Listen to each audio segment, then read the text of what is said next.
Hello बच्चों, welcome to our next video.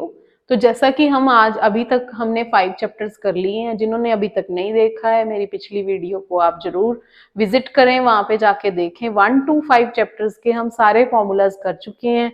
अब next हमारे पास आ गया है चैप्टर 6 सिमिलर ट्राइंगल। जो ये चैप्टर सबसे बड़ा है, बट अब एनसीईआरटी में सीबीएसई बोर्ड ने इसको कट कर दिया है, काफी कुछ इसमें से रिड्यूस कर दिया है। पहले पाइथागोरस थ्योरम भी होती थी, अब पाइथागोरस थ्योरम नहीं है। तो सिर्फ हमारे पास रह जाता है 6.1, 2 और 3। यही 3 एक्सरसाइजेस रह जाती हैं जिनको कि आपने रिवाइज करना है और प्रिपेयर करना है। तो यहाँ पे आ जाता है कि ये सिमिलर ट्राइंगल्स हैं। सिमिलर ट्राइंगल्स कब होती हैं? जब आपके पास दोनों ट्राइंगल सिमिलर तब रहेंगी जब उनके कॉरेस्पॉन्डिंग एंगल्स इक्वल रहेंगे। जो इस वाली के और उस वाली दोनों के कॉरेस्पॉन्डिंग एंगल्स इक्वल हों और कॉरेस्पॉन्डिंग साइड्स जो हैं वो सेम रेशियो में हों। जैसे कि मेरे एग्जांपल ले लेती हूँ कोई, ये है हमारे पास एक ट्राइंगल ABC और ये हो गई DEF। सपोज ये है 3, ये 4, ये 5, ये 6, 8 और 10। ये मेरे पास दो ट्राइंगल हैं। तो इसका रेशियो इसके साथ 3/6, इसका इसके साथ 4/8 और इस ट्राइंगल का इसके साथ 5/10। तो सबका ही रेशियो हाफ हाफ आ रहा है। तो अगर रेशियो हाफ हाफ आ रहा है इट मींस ये दोनों ट्राइंगल सिमिलर रहेंगी। Corresponding sides are proportional. ये वाली साइड इसके साथ, ये वाली साइड इसके साथ, ये वाली साइड इसके साथ। ठीक है। तो आपको बीच में से कोई क्वेश्चन भी पूछा जा सकता है कि बताओ ये ट्राइंगल सिमिलर हैं कि नहीं, 1 मार्क के लिए। या फिर कोई एंगल भी पूछ सकते हैं। सपोज ये एंगल आपको 50 दिया हुआ है और ये भी 50 है और ये एंगल 70 है और ये एंगल आपको 70 ना देकर 60 डिग्री दे दिया। तो आप पहले थर्ड एंगल फाइंड करोगे। Third angle by angle sum property लगाओगे। यहाँ पे थर्ड एंगल आ जाएगा 60, फिर यहाँ पर थर्ड एंगल आ जाएगा 70। तो सारे एंगल इक्वल हो गए तो ट्राइंगल सिमिलर हो गई। ठीक है। उसके बाद आपके पास बहुत इंपॉर्टेंट थ्योरम है जो थेल्स थ्योरम। इसका प्रूफ मैं आपको बहुत छोटा सा करवाऊंगी बाद में, जो आपको सिर्फ 2 या 3 स्टेप में ही वो प्रूफ हो जाता है और आपको उसके फुल मार्क्स मिलेंगे। थेल्स थ्योरम जो है ये कई बार पूछी जा सकती है, डायरेक्ट क्वेश्चन आ जाता है 4 या 5 मार्क्स के लिए। तो थेल्स थ्योरम में क्या रहेगा कि कोई ट्राइंगल है ABC, उसमें कोई लाइन है DE दो साइड्स के साथ, वो पैरेलल है थर्ड लाइन के। अगर वो पैरेलल है तो उनका रेशियो सेम रहता है। तो AD/DB और AE/EC रहता है, वहां पे रेशियो सेम। और इसका कन्वर्स भी है कि अगर रेशियो सेम है, अगर आपके पास रेशियो इक्वल है, देन लाइंस आर पैरेलल। तो ये सब 6.2 में कवर हो जाता है। इसके बाद आपके सिमिलैरिटी क्राइटेरिया है 6.3 के लिए। अगर तीनों एंगल सेम हैं तो सिमिलर होती हैं ट्राइंगल। अगर सिर्फ 2 एंगल सेम है तो भी सिमिलर होती हैं। जैसे कि मैंने आपको अभी यहाँ पे करके दिखाया है कि 2 एंगल गिवन थे इसके और इसके भी 2 एंगल गिवन थे, तो हमने थर्ड एंगल जो है वो देखा कि इक्वल ही है। तो अगर किसी ट्राइंगल के अंदर 2 एंगल सेम है, जैसे कि सपोज यहाँ पे आपको 60 नहीं दिया हुआ था, इन दोनों ट्राइंगल के लिए 60 नहीं दे रखा, 50-70 ही दिया हुआ है सिर्फ। तो इसका मतलब अगर किसी ट्राइंगल के अंदर 2 एंगल ही सेम है तो थर्ड एंगल तो सेम होगा ही होगा। तो यहां पर ये 2 क्राइटेरिया हो गए। फिर SAS है कि जैसे कि हमारे पास ये आ गया, कोई एग्जांपल ले लेते हैं हम SAS के लिए। सपोज ये 3 हो गई साइड हमारी, ये 5 और बीच का एंगल हो गया 50 डिग्री। और इसी तरह ही मेरे को यहाँ पे PQR दे रखा है, ये 50 डिग्री दिया हुआ है, ये 5 और ये 3। तो AB = QR है। फॉर SAS कर रहे हैं हम, AB QR के इक्वल और AC PQ के इक्वल और इनके बीच का एंगल AQ के इक्वल। तो ये सब आपको गिवन है कि इक्वल दी हुई हैं। तो बाय SAS दो साइड्स होगी, उनके बीच का एंगल हो गया। तो एस से हमारे पास आ गया कि ये दोनों ट्राइंगल सिमिलर हैं। पर लिखेंगे कैसे हम इसको हम ऐसे लिखेंगे, BAC triangle is similar to, यहां पे अब ध्यान रखना है आपने लिखते हुए, आर क्यू भी 3 है, BAC भी 3 है, RQP ट्राइंगल RQP, ये ट्राइंगल सिमिलर हो गई, BA RQ के इक्वल, AC QP के इक्वल, और दोनों का angle A angle Q equal हो गए यहाँ पे। फिर है आपका SSS, तीनों साइड्स अगर रेशियो में रहती हैं, सपोज आपको एंगल नहीं दे रखा है यहाँ पे, ये भी नहीं दिया हुआ, ये भी नहीं दिया हुआ, ये एंगल आपको 4 दे दिया, ये साइड आपको 4 दे दी, ये भी 4 दे दी, तो तीनों का रेशियो, तीनों साइड इसके साथ 1:1 रेशियो में है, तो आपका बाय SSS आ जाएगा कि ट्राइंगल्स सिमिलर हैं। अब नेक्स्ट है हमारे पास चैप्टर 7 जिसका नाम है कोऑर्डिनेट ज्योमेट्री। इसके भी आपके पास बहुत सारे फॉर्मूलाज हैं, तो 7.1 आपको आएगी और 7.2 आएगी, 7.3 आपके सिलेबस में इंक्लूड नहीं है इस बार। तो सबसे पहले आ गया कि कोऑर्डिनेट ज्योमेट्री में आपके पास आता है कि दो पॉइंट्स के बीच में डिस्टेंस पता करनी है। सपोज एक पॉइंट यहाँ पे है A और दूसरा पॉइंट यहाँ पे है B, ग्राफ के ऊपर, इनके बीच का डिस्टेंस जब फाइंड करना है तो आपको पॉइंट्स तो दिए होंगे x1 y1 x2 y2, तो उसके लिए आपने फर्स्ट फॉर्मूला यही अप्लाई करना है कि distance between A B is x2 minus x1 square plus y2 minus y1 square. तो ये आपका हो गया डिस्टेंस बिटवीन टू पॉइंट्स। उसके बाद आ जाता है ओरिजिन से, कई बार पूछ लिया जाता है कि ओरिजिन का डिस्टेंस बताओ, ओरिजिन है 0 0, तो वहां पे आपका फॉर्मूला बन जाएगा x square plus y square. Suppose graph के अंदर ये ओरिजिन है, ये आपका कोई पॉइंट है ए, सपोज ये है 3 5 पूछा है और ये ओरिजिन हो गया 0 0, इन दोनों का डिस्टेंस पता करना है, तो ये है एक्स, ये है वाई, 3 स्क्वायर प्लस 5 स्क्वायर, तो 9 प्लस 25 रूट 34 आ जाएगा आपके पास वहां पे आंसर। अब नेक्स्ट है आपके पास सेक्शन फॉर्मूला, जो कि आपका बहुत इंपॉर्टेंट होने वाला है, यहां से क्वेश्चन आएगा ही आएगा। सेक्शन फॉर्मूला क्या है आपके पास, जब कोई लाइन सेगमेंट है आपका पी क्यू, उसको कोई पॉइंट आर है इन बिटवीन, वो m रेशियो n में डिवाइड कर रहा है, तो अगर हमने r के कोऑर्डिनेट्स ढूंढने हैं कि r की पोजीशन क्या रहेगी, तो यहाँ पे हम ये फॉर्मूला अप्लाई करेंगे, m x2 plus n x1 divide by m plus n, m y2 plus n y1 divide by m plus 1, ये आपका रहेगा सेक्शन फॉर्मूला।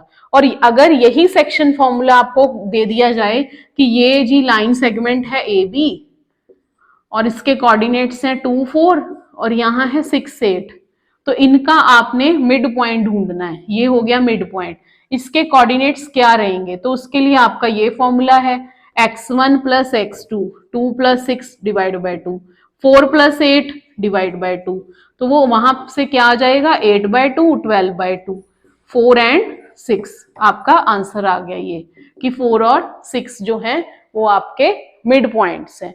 तो चैप्टर 7 में आपके पास यही फॉर्मूलाज हैं, 7.3 एक्सरसाइज आपको नहीं आनी है। नेक्स्ट है आपके पास चैप्टर 8, ये चैप्टर जो है यहाँ पे ट्रिग्नोमेट्री है इसका नाम, और सबसे पहले आपको यहाँ पे रेशियो पूछे जा सकते हैं, जैसे साइन एंगल पूछ लिया, cos, ten, cosecant, secant, ten, तो इसके लिए आपके पास एक ट्रिकी क्वेश्चन है ये। तो यहाँ पे सिर्फ आपको यही दिया जाएगा, आपने सिर्फ यही याद रखना है, पंडित बद्री प्रसाद हर हर बोले, सोना चांदी तोले, कम से कम, तो यहाँ पे ये P अपॉन H हो जाएगा, B अपॉन H हो जाएगा एंड P अपॉन B हो जाएगा। अगर आपको कोसिकेंट चाहिए तो this is H upon P, H upon B and P upon B, ये आप इसका उल्टा कर लोगे। और टेन रहता है आपका साइन अपॉन कॉस और कॉट रहता है cos upon sine, tan cot का उल्टा होता है, कॉस सीकेंट का उल्टा होता है, साइन जो है वो कोसिकेंट का उल्टा होता है। उसके बाद आपके पास ये टेबल आ जाता है।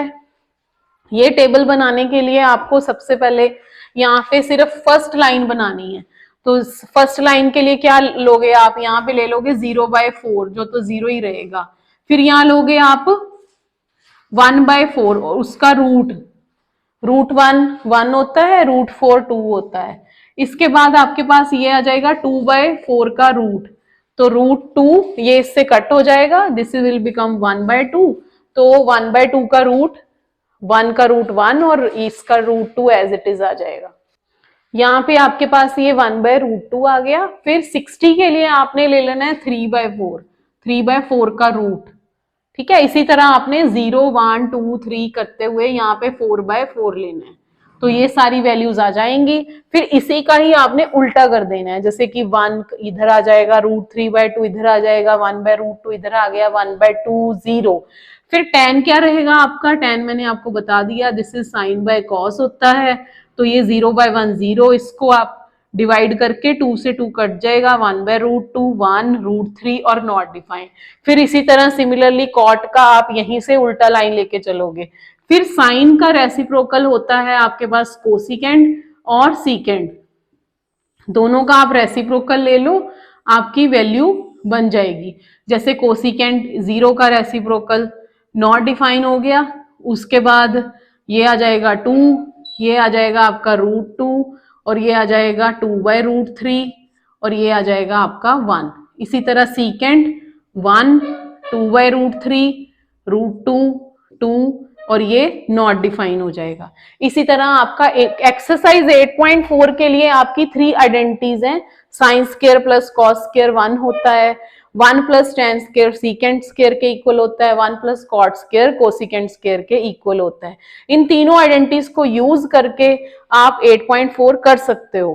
पर बेसिक कंसेप्ट क्या है वहां पे, सबसे पहले आपने क्वेश्चन को चेंज करना है साइन कॉस में, साइन कॉस में चेंज करो, फिर अगर कोई एलसीएम ले सकते हो तो लो, अदरवाइज वहां पे सीधा फॉर्मूला भी अप्लाई होता है कहीं ना कहीं। अगर आपको लगता है कि हाँ आपको 8.4 के लिए बहुत सारी प्रैक्टिस की जरूरत है, 8.3 तो आपको आनी ही नहीं है सीबीएसई बोर्ड में इस बार, 8.4 के लिए आपको लगता है कि ये मुश्किल है, बहुत ज्यादा जरूरत है आपको प्रैक्टिस की, तो आप उसको स्किप भी कर सकते हो, सिर्फ एक ही क्वेश्चन आना है वहां से। और नेक्स्ट जो आपका चैप्टर 9 है वो है आपका एप्लीकेशन ऑफ ट्रिग्नोमेट्री। और चैप्टर 9 के लिए भी बच्चों आपको सिर्फ यही टेबल याद रखना है, और सबसे पहले चैप्टर 9 में यही रहेगा, आपने सबसे पहले बनाना है डायग्राम, जिसमें कि आपको हाइट और डिस्टेंसेस पूछा जाएगा। जैसे कि सपोज ये राइट एंगल ट्राइंगल है, यहाँ पे आपको ए बी ये एंगल दे रखा है 60 डिग्री, और ये साइड भी दी हुई है 3 मीटर, और आपने या तो BC फाइंड करना है या AC फाइंड करना है। तो आपने सीधा क्या करना है, यहाँ पे आप रेशियो ले लोगे, ये है आपका बेस और ये हो गया परपेंडिकुलर और ये हो गया हाइपोटेन्यूज। आपने ये दोनों साइड्स फाइंड करनी है। तो बेस हमें दे रखा है और एंगल दे रखा है, तो हम क्या करेंगे, हम पहले बेस की हेल्प से हाइपोटेन्यूज ले लेंगे, B/H। B/H क्या रहता है हमारा, दिस इज cos 30। तो B मुझे दिया हुआ है 3, H मैंने फाइंड करना है, और ये हो गया cos 30। आप यहां से देखोगे cos 30 इज √3/2, तो √3/2 मैंने पुट कर दिया। फिर यहाँ पे आप क्रॉस मल्टीप्लाई कर लोगे, तो क्रॉस मल्टीप्लाई करके आपके पास आ जाएगा 6/√3। फिर हम √3 के लिए हम इसे रैशनलाइज कर देंगे, दिस इज 6√3/3, ये कट हो जाएगा, तो हमारे पास आंसर आ गया 2√3। इसी तरह आप परपेंडिकुलर भी निकाल सकते हो, P/H लेके। अब H आपको पता है, अगर आप P/B भी ले सकते हो, जैसे मैंने यहाँ ले लिया P/B। P हमने फाइंड करना है, B हमें 3 दिया हुआ है, P/B होता क्या है, दिस इज tan 30, जो हमारा वो फॉर्मूला था पंडित बद्री प्रसाद हर हर बोले वाला। तो tan 30 है 1/√3, तो P/B, P/3 tan 30 हो गया हमारा 1/√3।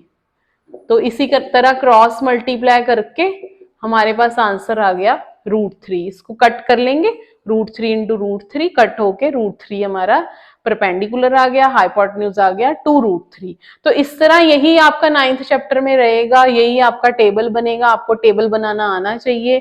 अगर आपको टेबल नहीं भी आ रहा सपोज, तो आप फर्स्ट लाइन बनाओगे, फर्स्ट लाइन से ये आपकी सेकेंड लाइन बन जाएगी, दोनों को डिवाइड करके tan बन जाएगा, tan बन गया तो tan का उल्टा cot होता है। बस आपको फर्स्ट 4 लाइंस ही आनी चाहिए 9th चैप्टर के लिए। तो 9th चैप्टर में सबसे पहला स्टेप रहेगा डायग्राम ड्रॉ करें, डायग्राम ड्रॉ करने के बाद जितनी भी गिवन चीजें हैं उनको सारा लेबल करें, उसके बाद फॉर्मूला अप्लाई करें।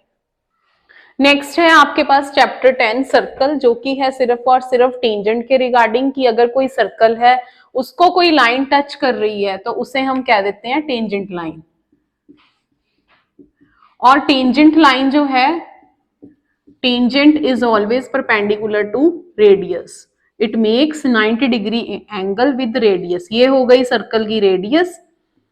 तो आपको इसके रिगार्डिंग क्वेश्चन कोई भी आ सकता है 1 मार्क के लिए, तो आएगा ही आएगा कि यहाँ पे ये 90 डिग्री बन रहा है और रेडियस, या तो पूछ सकते हैं कि इसकी लेंथ 4 है और ये डिस्टेंस 5 है, रेडियस फाइंड करें। रेडियस फाइंड करने के लिए आपने सिर्फ और सिर्फ क्या करना है, यहाँ पे पाइथागोरस थ्योरम लगानी है। और सपोज आपको हाइपोटेन्यूज नहीं दे रखा है, यहाँ पे सिर्फ ये एंगल दिया हुआ है कि ये एंगल है जी 30 डिग्री, फाइंड रेडियस, और टेंजेंट की लेंथ भी दे रखी है, तो क्या करना है, ये सबसे ट्रिकी क्वेश्चन है, इसको कैसे करना है। इसके लिए आपने रेशियो ले लेना है, रेडियस जो है ये हो जाएगा परपेंडिकुलर और ये हो जाएगा आपका बेस, तो P अपॉन बी आपका रहेगा tan 30, एंगल आपको दिया हुआ है tan 30। tan 30 क्या होता है आपके पास, आप टेबल में से देख के वैल्यू निकाल सकते हो। जैसे कि यहाँ पे परपेंडिकुलर हो गया आपका रेडियस, बी बेस आपका 4 है और tan 30 की वैल्यू आपके पास रहेगी 1/√3, तो रेडियस आ जाएगा क्रॉस मल्टीप्लाई करके 4/√3। तो ये आपका बन जाता है कि अगर आपको एंगल दिया हुआ है, एक साइड दी हुई है, तो सिर्फ उसी से ही रेडियस फाइंड कर सकते हो। नेक्स्ट आपकी एक थ्योरम है यहाँ पे कि एक सर्कल के अंदर जी 2 टेंजेंट्स हैं जो कि एक कॉमन पॉइंट से आ रही हैं, तो इनकी लेंथ इक्वल होती है, ये फाइंड करना है आपने। तो उसके लिए आप क्या करोगे, कॉन्ग्रुएंसी की हेल्प से कर दोगे। यहाँ एक रेडियस ले लोगे, एक रेडियस ये हो जाएगी, ये 90 डिग्री एंगल बनाएगा, ये भी 90 डिग्री एंगल बनाएगा, इसको आप ज्वाइन कर लोगे। OP OP common, O A equal to O B, इसी से ही दोनों ट्राइंगल की, फर्स्ट ट्राइंगल और सेकंड ट्राइंगल की कॉन्ग्रुएंसी ले लोगे। O A equal to O B equal radii and OP OP common. अब यहाँ पे angle A angle B equal है और ये क्या है आपका बाय आरएचएस आ गया, आरएचएस से कॉन्ग्रुएंसी हो गई, तो by CPCT AP is equal to BP आ जाएगा, टेंजेंट्स आर इक्वल। तो इस चैप्टर में सिर्फ यही रहेगा आपके पास। और 10.2 जो है वो बहुत बहुत इंपॉर्टेंट है, this is very very important. इसके जो क्वेश्चंस हैं वो आपने सॉल्व करने हैं वहां पे। और अभी तक के लिए यहाँ पे इस चैप्टर में यही फॉर्मूलाज हैं और थ्योरम्स हैं। तो अब तक यहाँ पर 1 to 10th चैप्टर हो चुके हैं आपके, 1 to 5 का पार्ट 1 आपके पास पहुंच चुका है। अब 5 to 10 भी मैंने यहाँ पे कंप्लीट कर दिया है आपके पास। अगर आपको कोई लगता है कि हाँ हमें ये क्वेश्चन समझ नहीं आ रहा है, या फिर आपको लग रहा है कि ये क्वेश्चन ट्रिकी है, कैसे करना है, तो उसकी इजी क्विक ट्रिक्स के लिए आप नीचे कमेंट कर सकते हो उस क्वेश्चन को। Thank you.